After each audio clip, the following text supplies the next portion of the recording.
I'm gonna start by saying the actual creator of the Backrooms, like the original, actually worked on this movie, and that's something I find interesting because it's a good thing that all these like side like small people on YouTube, because the Backrooms was originally a YouTube thing. And a lot of these, YouTubers, indie productions are blowing up. Like, I think this is a good thing. Like, maybe not compete with like Hollywood and all of them, because you know what happens if you try to do that. You get the whole Markiplier experience. But at least to give good entertainment. But I'd say the Backrooms movie, like, I didn't really know if it would resonate with people. Because the entire point of the Backrooms is sort of the liminal space horror idea. Or, like, you fall into just this liminal area, like this, I don't know, office looking space, completely isolated from reality. And you're effectively just stuck there. You're just going through these endless corridors. And a lot of the games and other people sort of built upon this idea. But, and I like, say, Escape the Backrooms. I think it's an actually interesting idea. But, I mean, you kind of got to start with the basics, which was just this area, the company that's using this area. And like the original idea was, okay, there's this liminal space, and this company's trying to open up these doors to this to like exploit it. Like, I don't know, use it as like space, create jobs. But when they do that, it creates natural disasters. And the last thing they need is just information getting out of them doing this to, say, the government, because they'd either put the kibosh on it or try to use it themselves.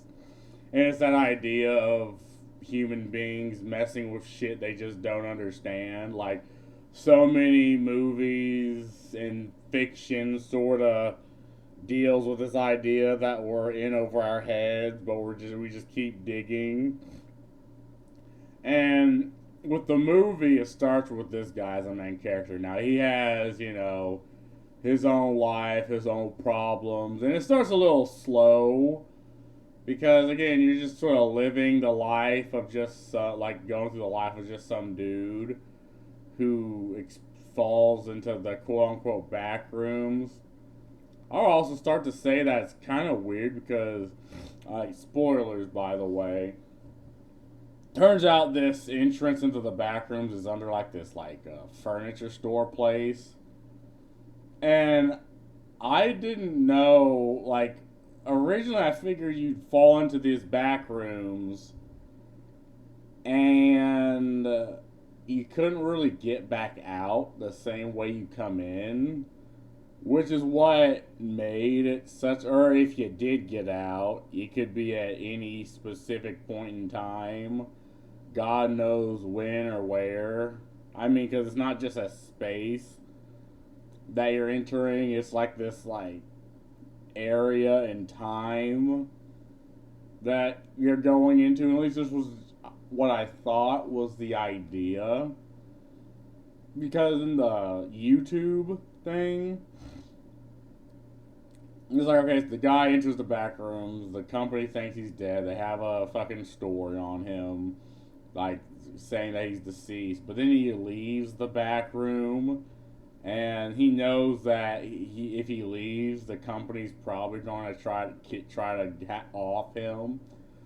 And he leaves like quite a bit of years older, even though it wasn't really that long. And so he just runs back into the back rooms, and that's what these guys are. They're like the company that sort of, you know, goes through, looks just a little bit deeper. And again, it's an interesting concept. And then there's this woman who's like his psychiatrist or whatever. Like, cause he gets in there, and this is one of the issues I had with the Backrooms. It doesn't really talk about the entities per se.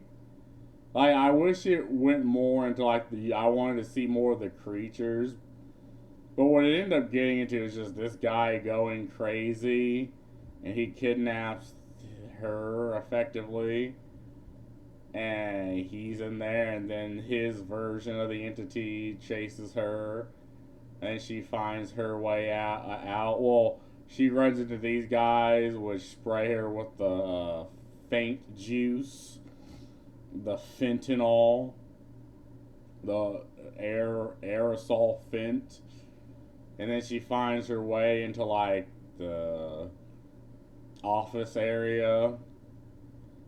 And I mean, that's really like where it kind of just ends. I mean, it's okay that they talked about this guy, but I think the way they revealed the Backrooms is just kind of whatever. Like, it would be more interesting if, say, he just fell through, right? Just anywhere. It doesn't matter where. And then he becomes the entity, and like she goes to the place and sees like the area on the floor. Well, I don't know. Maybe he dropped his badge, or maybe he dropped whatever, and then I guess she somehow falls through, because it's not really guaranteed that you'd go like the same point one person fell through will be the exact same point the other person falls through. But I'm willing to throw that out just in this case, because it's clear the building's kind of like interlocked with this liminal space, so I could just have her fall through and then sort of go from there, because I feel like it wasn't really scary. Like, here's like another area of the back rooms. Like, it just, a lot of people really just branched out from the original idea, and I think that's a good thing.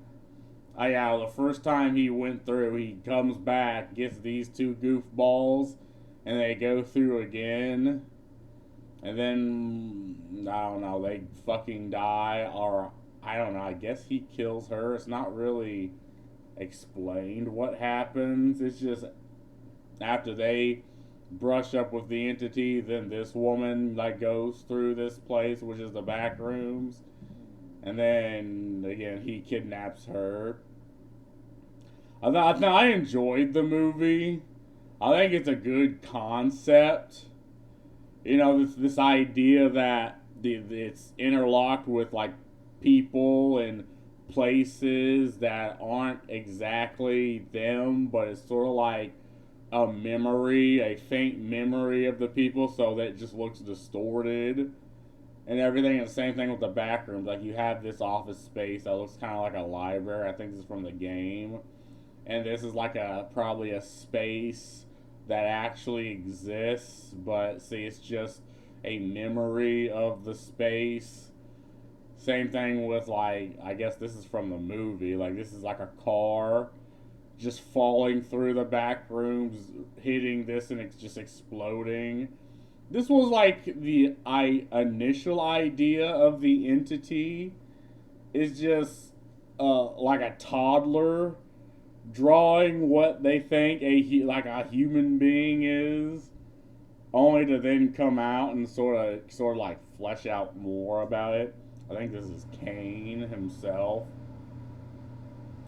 But I am so glad A24. I'm so glad projects like these are sort of getting more and more. And again, you have places like this or like this that just looks wrong, looks weird, but like you understand what, like, you know what all these things are. It just looks weird that they're just here. They shouldn't be here, and things shouldn't be. And you have writings on the wall. Like, it is such a cool concept.